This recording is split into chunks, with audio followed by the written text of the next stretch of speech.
Today's daf is daf Samaches.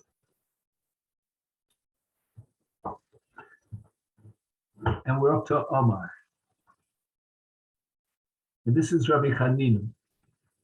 Hainu di Omar Rabbi Lazar, bo v'nachzik tova l'ramoyim.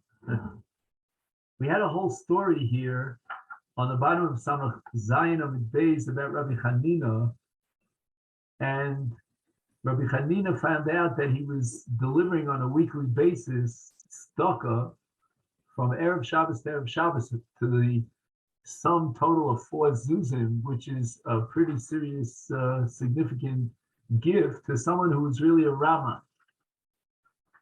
And his wife was the one who revealed to him that this person who was receiving his 4 zuzim weekly was someone that eats the most expensive food, and he covers his table with the most expensive tablecloths, and he was basically fooling them and presenting himself as a poor person when in fact he was not poor at all.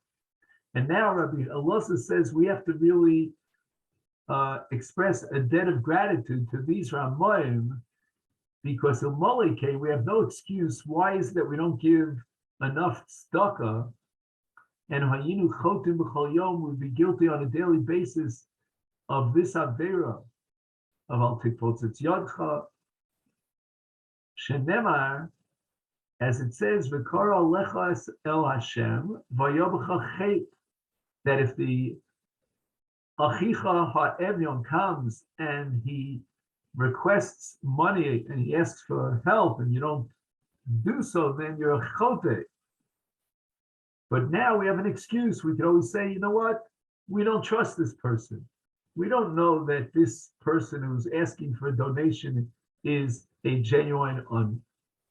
And that gives us a certain excuse and a justification for not giving as much tzedakah as we're obligated to do, and that will circumvent the chet. The Tani Rab Chia bar Rab Difti, Rabbi Yeshuv ben Karcha Omer Kol Amalim Eino ben Tzedakah.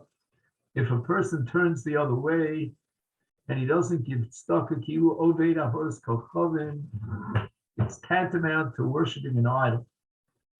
And how do we know this? Siv Hacha, with regard to tzedakah, the Torah says, Yishamalecha, and this pasuk is in Dvarim Perek Tesvav. Yishamalecha penyeh davar im levavcha b'liyah. Lemor, and I'll read the rest of the pasuk. V'ra'ah eincha b'achicha yavyom lo sitem lo, v'kara alecha el Hashem v'yomcha chet. And the Torah talks about levavcha b'liyah. Where else do we find the word b'liyah? And that's in Dvarim Perek Gimel, in the case of an irani dachas. Yotzu anoshim b'nei v'liyah mikerbecha vayadichu es yoshvei iram lemar nelcha v'navdo Elohim achetim asher lo yadatem. Malahalan, just like in the parsha of irani dachas, with regard to Avodas Kochavim, it says b'liyah. Afkan, here in tzedakah, the Torah uses the word b'liyah to equate a person who refuses to give tzedakah. He looks, he averts his eyes from the anis to an oved avodas kochavim. Tanur Rabbanan, hamesameas einav. Now we have a list of different people who try to show themselves as if they need a handout, they need tzedakah, when really in truth they don't need tzedakah. He shows himself as if he has a blind eye, or hamatzbez bitno. You know, he shows us his swollen belly as if to say that he hasn't eaten. Or hamakapeach shoko, he shows his leg, his thigh, as if it was burnt. And all this is in order to arouse the empathy of people around him, and it's all just a fake. He'll be punished. Everything that he presented himself will really come to fruition, to reality.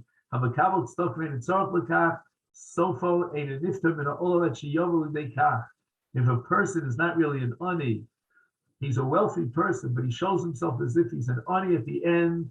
He'll be yored menechasav. He will have to come on to others to help him. He himself will become, in truth, an ani. And now the Gemara quotes a Mishnah in Masechet Peah. Tanan Hasam. What is the definition of an ani who's allowed to receive matnas aniyim like leket shikun peah? It's a person who has up to, but not equal to, masayim zuz. His total assets are less than masayim zuz. If he has masayim zuz, he's not allowed to take leket shikun peah. And the Mishnah says, "A mechayven also limkar's base of his klei tashmisha." What happens if his solid assets combined together give him a total amount of money that exceeds the level of an ani, which means that if he would sell his house, if he would sell his utensils, he would have masayim zuz, and he would not have to take leket shikun peah. But the Mishnah establishes we're not going to ask him and demand of him to sell his house, the roof over his head, or the vessels that he needs in order to get those moles, that liquid cash. And the Gemara now asks the steer from a Bryce of a low. Vasanya, the Bryce addresses the case of an Ashir. If he has golden vessels, then Yishtamish B'klei Kesef. Let him sell those vessels and purchase cheaper vessels made of silver, and with the increment, with the difference, he can support himself. So the Brisa seems to indicate that he's obligated to sell his solid assets in order to liquidate them so that he won't have to take leket shikun peah. And the klei kesef, if he usually uses his silver goblets, then yishtavish b'klei nechoshes, let him sell them and buy copper goblets, and therefore have assets, liquid assets. He won't have to take tzedakah. When the Brisa says that he has to sell his kelim, a person does not get attached to his own bed or his own table. He can easily sell them on the open market and cash them in. So he doesn't have to take like a shikun. But the Mishnah, it says he doesn't have to sell his vessels. That's bekosos ubekaros. The person is makpid to use his own kelim, these kelim of cups and plates. So the ask Maishna, what's the difference? You're telling me kosos ukaros the lo the amri the isili. I find it repulsive to use kosos and karos that I'm not used to using. He gets used to it, attached to using these kelim. Is mitum shulchan nami. Why not say the same argument in the case of a bed or a table? I don't want to take in a table or a bed that I'm not used to using on my own. I got attached to my own bed and to my own table. On my Rav Breda Rabba, the Bryce is talking about Machresha de Kaspa. Now, apparently, there's a whole society, a whole sociology in Talmudic times that's built around the Beis HaMerchatz. You have sugyas in Perakira, in Masechet Shabbos, and elsewhere about the Beis HaMerchatz over and over again. And apparently, they had certain specific vessels that were designed and dedicated to be used in the Beis HaMerchatz. One of them is called the Machresha de Kaspa. Kaspa means it's made of silver, and it's a Machresha.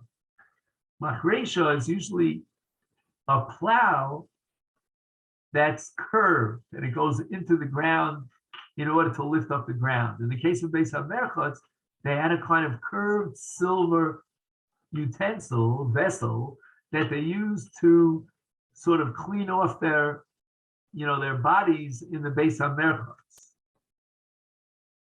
Here he says, in the name of the Rif, Megarden. Megarden means they scratch it. It's like a back scratcher. I think even today, in contemporary times, there's something called a back scratcher. Am I right?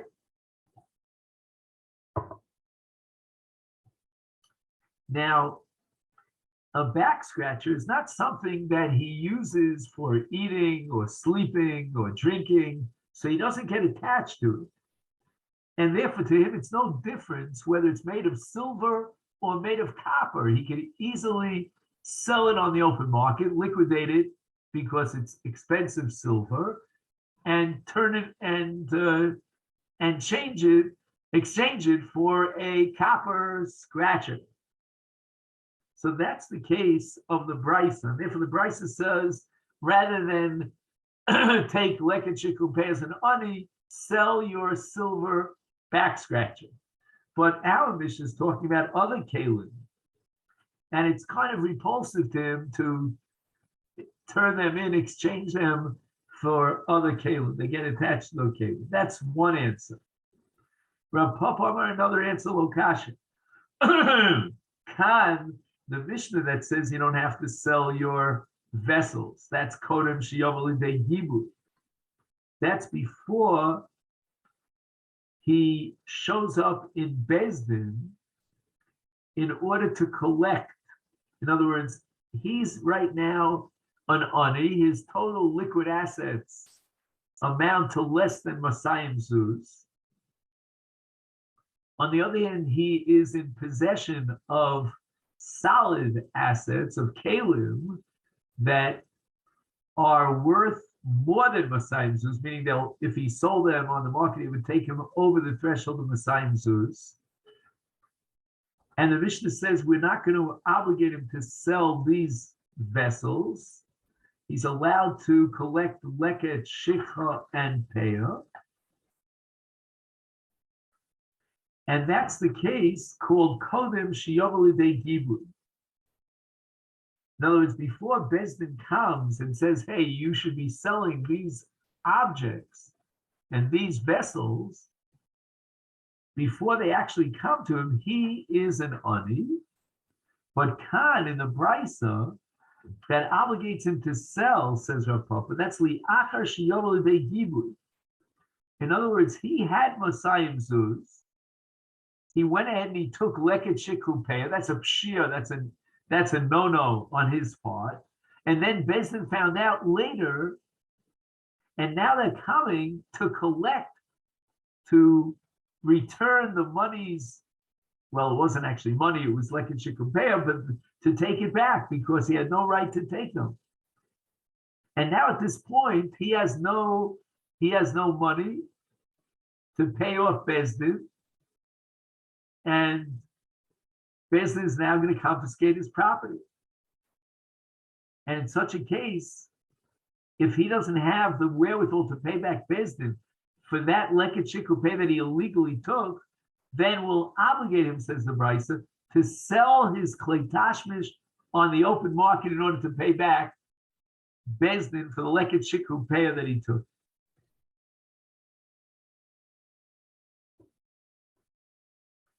And Tosfos here has a long discussion about a concept called Momen She'ein Lo Tovin, that there's really no one who can come forward and claim, hey, you took illegally leket shikupeh, return that money.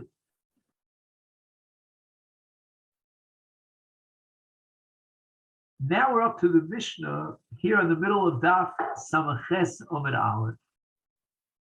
Now the Chachamim made a takana that if a young girl loses her father, she's what's called a Ketana Yisoma, Mesavia, then her mother can marry her off, and with Rabbanan, she's considered an Asura. The Rabbanan made another takana that the Yisoma, when she gets married, and she's married off here by her mother or her brother, she should receive from the estate of her father, her late father, ein dunya. That's extra money that she brings into the marriage. And now the Mishnah wants to address the question, what happens if she did not receive the proper nedunya, what's called karoila, from the estate, the Yerusha, after the death of her father? Now she gets that. She didn't receive the amount of money that was coming to her. Whatever that amount is going to be a major controversy. So Yisoma sheisi ata ima o achel midaita v'kosmula b'mea o b'chamishim zuz. So the mother or the brother who's representing the late father to marry her off, they write in the ksuba a nedunya of mea o chamishim zuz. That's not enough of a nedunya. Again, keep in mind, we're talking about Kesef Medina and not Kesef Tzuri, which is 1/8 of Kesef Tzuri, so it's not a significant amount of money. And the Chachamim made a takana that she should be getting from the Yerusha 10% of her father's possessions as the dunya. And she didn't receive that because Mea or Chamishim Zuz is less than 10% of the father's estate. Is Yechola He mishetagdil lahotzi miyadam masha royally nothing. When she becomes a gedola, she can now go into Beis Din, make a claim against her brothers who have the Yerusha, and she is legally, legitimately allowed to claim 10% of the Yerusha. She accepted the situation as it were, and that should be mechila. The answer is that a ketana is not capable of mechila. Even if she agrees to accept the 50 zuz, that agreement on her part to waive her rights to receive 10% is not valid. Rabbi Yehuda Omer, Rabbi Yehuda says, what is the amount that is coming to Yisoma as the dunya after her father's death?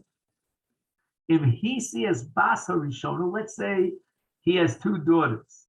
One daughter he married off during his lifetime, and he gave her X amount for the dunya. Now he dies, and the brother or mother is marrying off the Yisoma. Yinasein lashniya kederech shenasan l'rishona. According to Rabbi Yehuda, there's an amount that's fixed in stone for her dunya, and it's not 10% of the nechasim of the father, but rather it's the duplicate amount that he gave to marry off his first daughter. In other words, the first daughter's nedunya will set the precedent, and that will engrave in stone the sum of money of the dunya that the second daughter, as a Yisoma, has rights to collect from the nechasim of the father. The Chachamim say, wait a minute.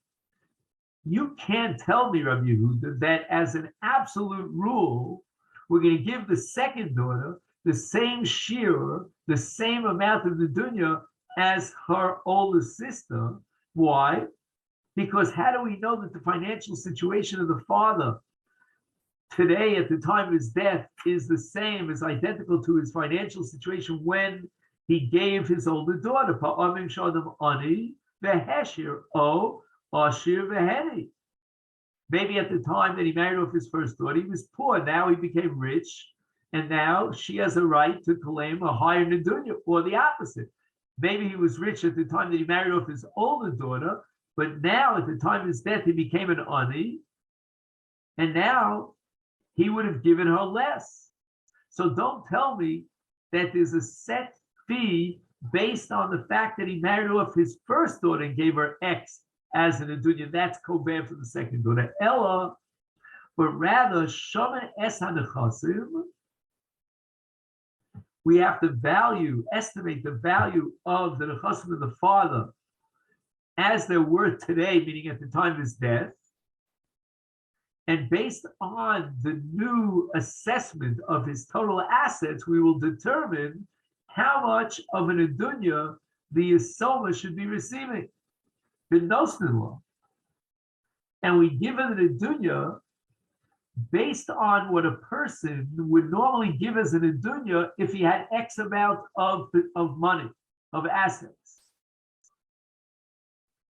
Amar Shmuel, Leparnasa Shomin Bi'ah.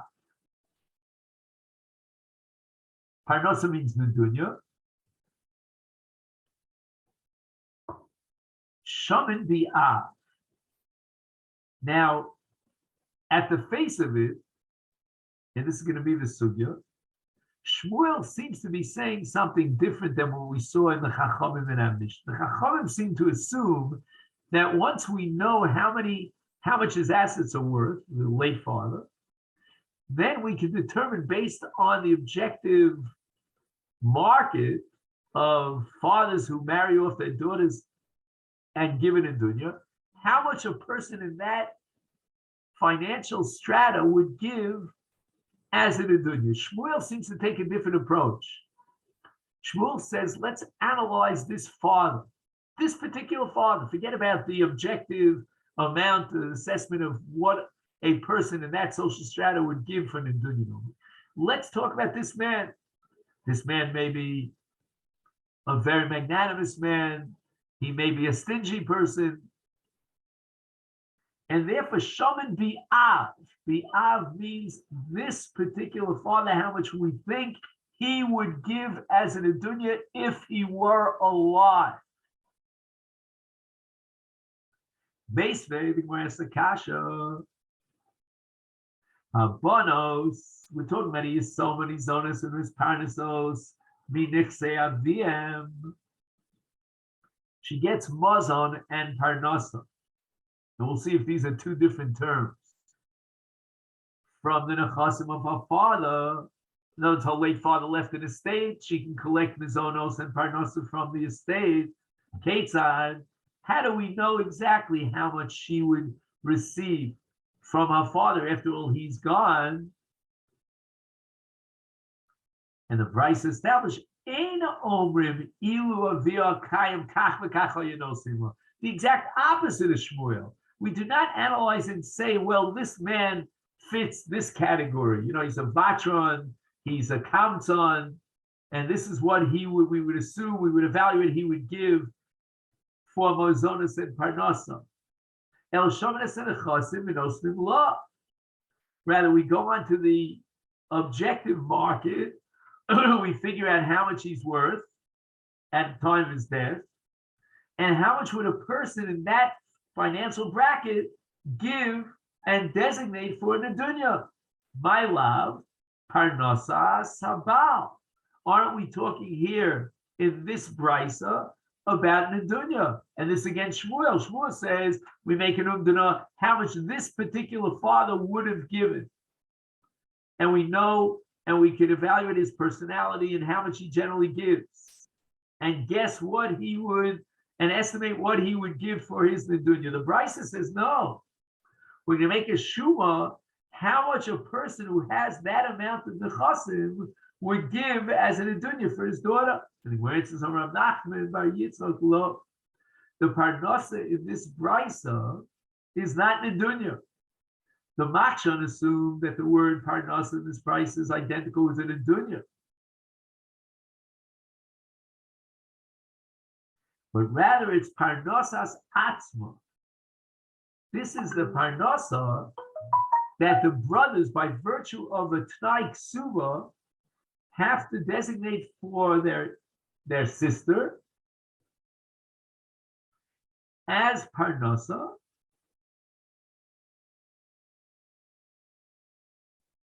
And again, as far as the dunya is concerned, that's not called atzma. That's really litzorach bailo. In other words, this is money, a dowry that she brings in, and is transferred over to her new husband. And that, Shmuel says, how much of an adunya does she get? That is going to be based on an evaluation of the das ha'ah, what kind of personality he has. But parnosas atzma, that's the amount of money that has to be earmarked by the achim who have inherited their father for her parnasa.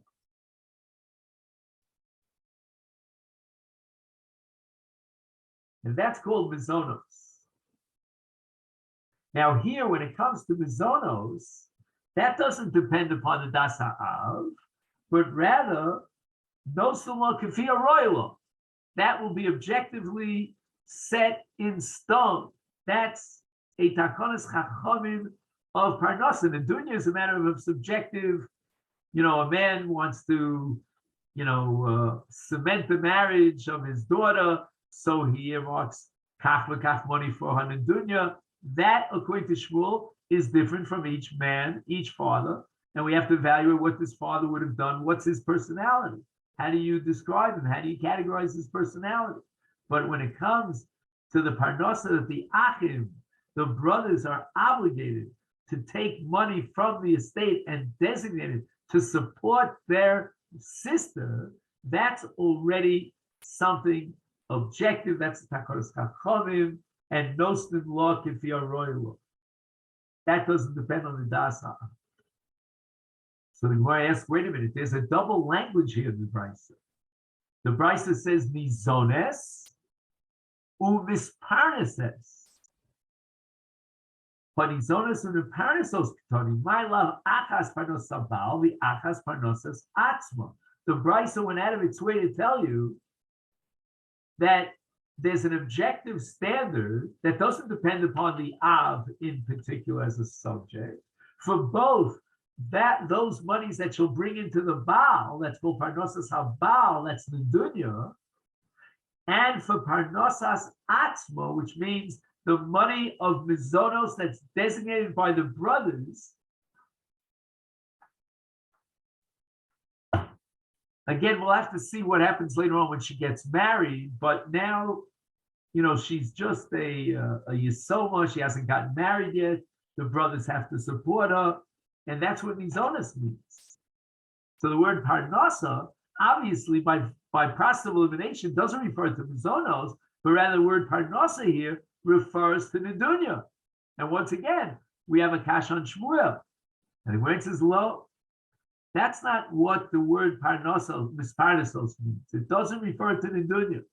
EDV the parnasas atzma, we're talking about mizonos. Below kashi asked me why the Brisa uses a double language. And the answer is ha b'achila u'b'shtia. One time when it says the word mizonas, that's referring to the monies that she gets from the brothers for eating and drinking. V'ha, and the word misparnasos in the Brisa is bilavusha v'kisuya. That refers to the malbush that she's miskaseba, and the brothers have to designate monies both for Hamizonos of Achil and Shtia and for Parnasa Levush. And the Brisa says we're not going to take an analysis of the father, how much he would give, but rather we evaluate the Nechasim, and based on the estate and its value, we will determine how much money the Achim have to designate for her, Achila and Levisha. So Brisa is not dealing at all with the issue of Parnosas Bailo, which is the dunya, and how much would the father be willing to designate for the dunya to cement this marriage for the Parnosas Bailo, and that Shmuel insists is subjective. We will evaluate the das of the father.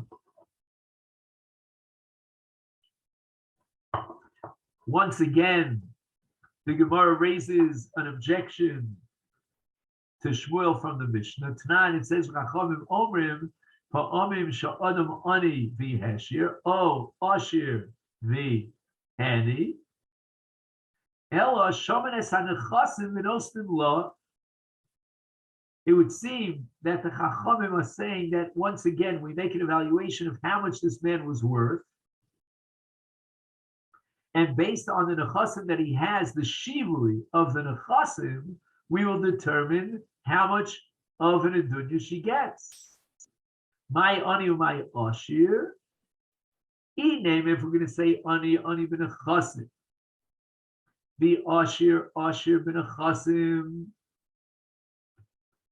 This is the shita of the Tanakh of the Chachamim who argue against Rabbi Yehuda. Rabbi Yehuda is called the Tanakhama because he's mentioned first.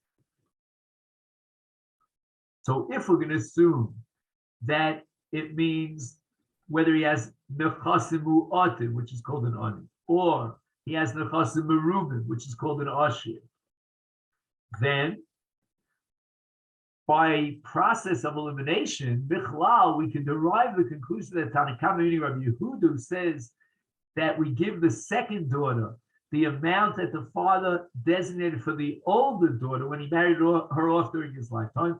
So Rafilu Asher Veheni, even if at the time that he married off his first daughter, he was a wealthy person and now he was Yored L'Nechasav, nevertheless, he gives, or shall we say, we designate for the Nedunya for the second bas exactly the amount of money that he in his lifetime designated for his first wife. Leslie, it doesn't make any sense. Now he doesn't have the chasim, he became an ani.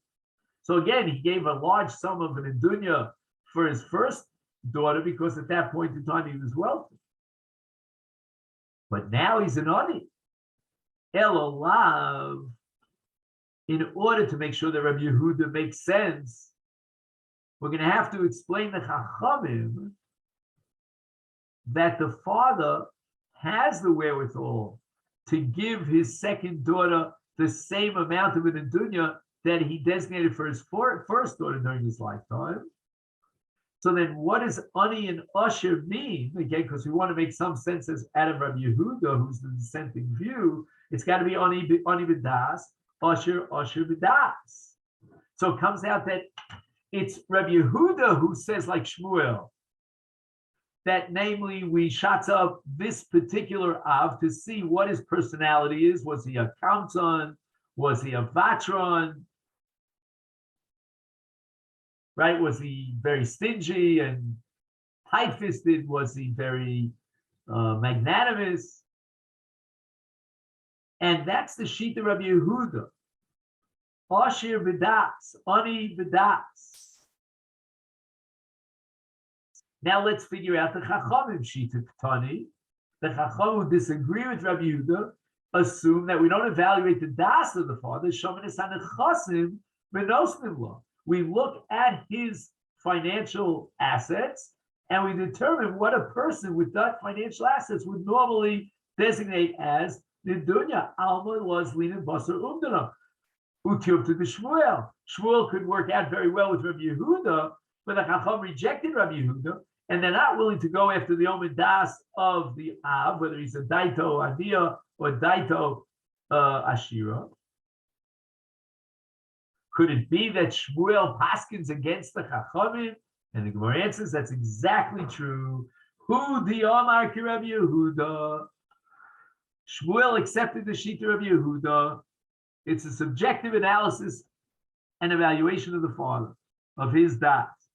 It's not, we learned in the Mishnah, Rabbi Yehuda Omer, if hisi abasa rishoni, nasa l'shniya k'derech shenasa l'rishona. Rabbi Yehuda says that we look at the father and we see, again, assuming he still is in the same financial status that he was at the time that he married off his first daughter during his lifetime. And we take a look and see, was he a Kamton vis-a-vis his first daughter, or was he a Vatron?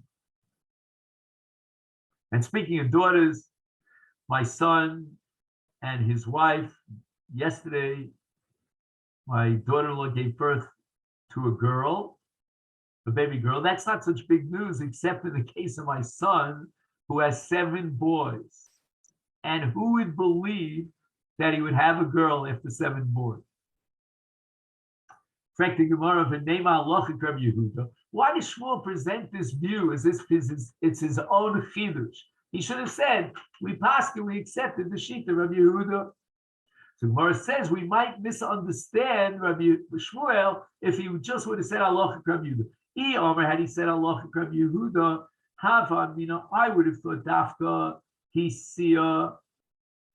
This only applies in a case where he had an older daughter and he married off his older daughter. The Goli Daite. He's already revealed where he fits. Is he a Vatron? Is he a Kamton?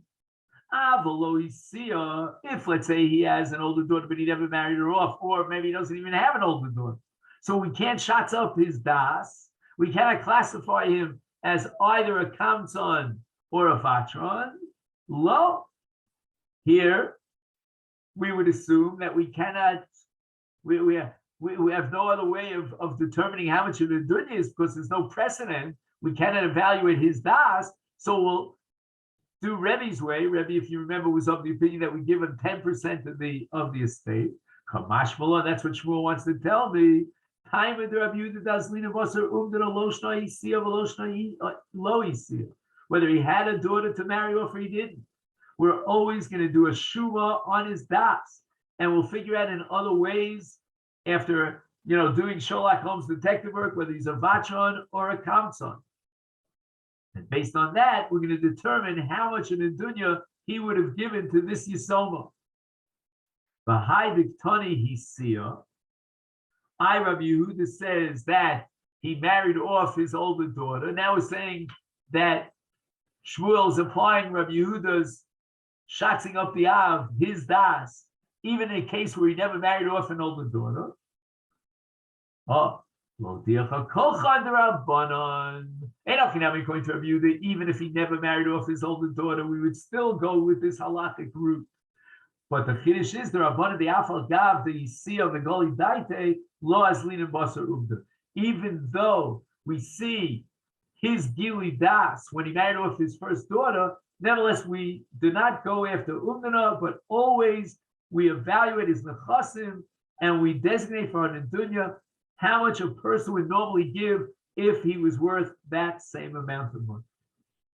Amalei Rav Chizda, Darshinon Halacha to Rabbi Yehuda. Rav says to Rav Chizda, are you willing to go public and make a statement of a horah that we pass like Rabbi Yehuda against the Chachamim? Amalei Yerava, may it be his will. Kol ki hai mili mali, so tindrajishmei. Go out there and tell me mili mali, so something good that I said that halacha is like Rabbi Yehuda, and say to my name, and Rava accepts Rabbi Yehuda that shamin daito shel of kama hua yorotolu. We have a different statement of Rava that paskins like Rebbe, that in a case of Yisoma, the Nedunya is going to be shot stuff based on 10% of the Nechas. And Rebbe Omer Bas Hanizonis Menachem, they'll tell us how much does she get for Nedunya Easter Nechasim? The Omer Rava Halacha Kerevi. So Rava paskins that we always give a Bas Yisoma 10% of the assets. We're not going to evaluate the das of the father. Lo kasha ha de abidne v'ha de lo abidne. That which Rabbi said halacha to Rabbi Yehuda, and we evaluate the das of this particular father, and then we determine how much of the dunya she gets. That's a case of a father that lives in our yegim. We know how to evaluate his das and how to classify it. We're familiar with his personality, and we can therefore evaluate how much he would give for his daughter.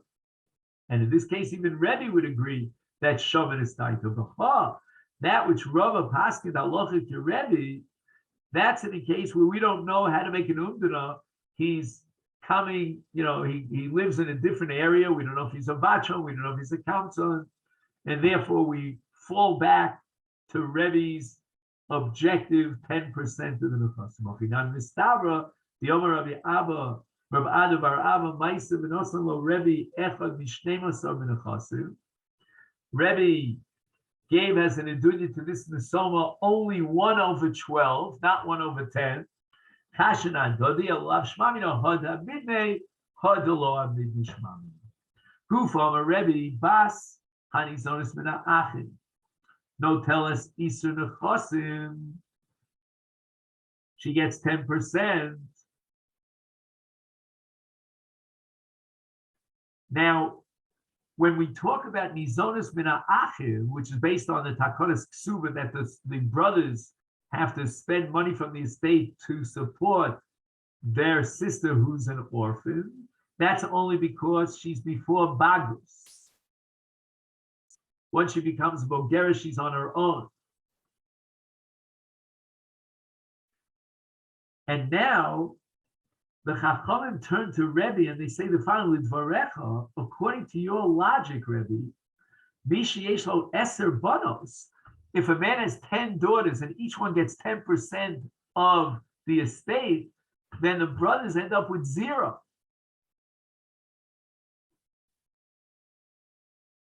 Uben, let's say there are 10 daughters and 1 son. He gets nothing. Rebbe says to the Chachamim, we're not going to give 10% to each daughter. 10% times 10 is 100%. But rather, we'll take 10% of the 90% after we shave off the original 10%. Harishona noteles isur nechasiv, mimashes shira, meaning whatever is left from the Rishona, after the Rishona chops off 10%, so the second daughter will get, instead of another 10, she'll get only 9. V'chein shlishis, mimashes shira, and this is going to go on and on and on. So there'll always be something left at the end for the son. And then after each one, now we have a very unfair situation because the first one to get married got 10%. The second one only got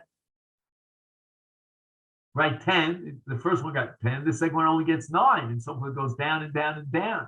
So therefore, chosos v'cholkas b'sho. Then after we gave them each what's coming to them, they pool it all together and divide it up equally.